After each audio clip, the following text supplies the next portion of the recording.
It's a scene where Vader is sent back to the Jedi Temple after Revenge of the Sith to search for the remaining holocrons and Sith lore residing in the bottom of the temple. While he walks through the empty temple, seeing the bloodstains marking the floors from the purge, he comes to a stop in a room and takes the hologram interaction with Palpatine.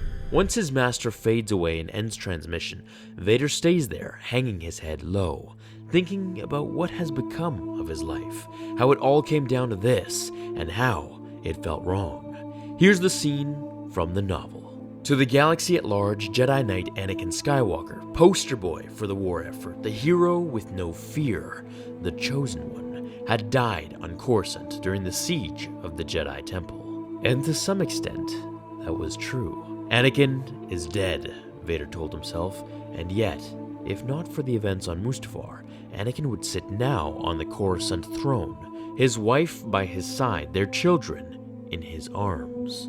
Instead, Palpatine's plan could not have been more flawlessly executed. He had won it all.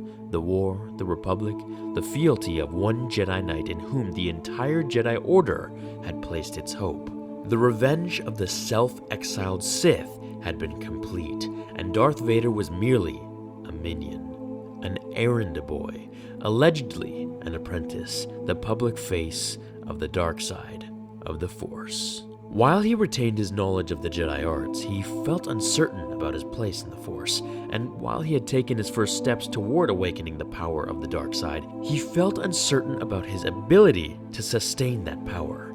How far he might have been now had fate not intervened to strip him of almost everything he possessed as a means of remaking him, or of humbling him, as Darth Maul and Tyrannus had been humbled before him, as indeed the Jedi Order itself had been humbled. Where Darth Sidious had gained everything, Vader had lost everything, including, for the moment at least, the self-confidence and unbridled skill he had demonstrated as Anakin Skywalker. Vader turned and moved for the hatch.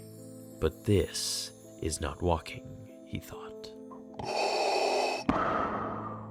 I always figured Vader was ready to move on, and it may be that way with the new canon Darth Vader that we're getting, so it's interesting to see how he actually gave himself a fanfiction scenario of what if Anakin never went to Mustafar. Thanks, Vader. I'll probably cover that in the future. What I find curious about this, and you guys can chime in too, is how he envisions himself on a throne on Coruscant.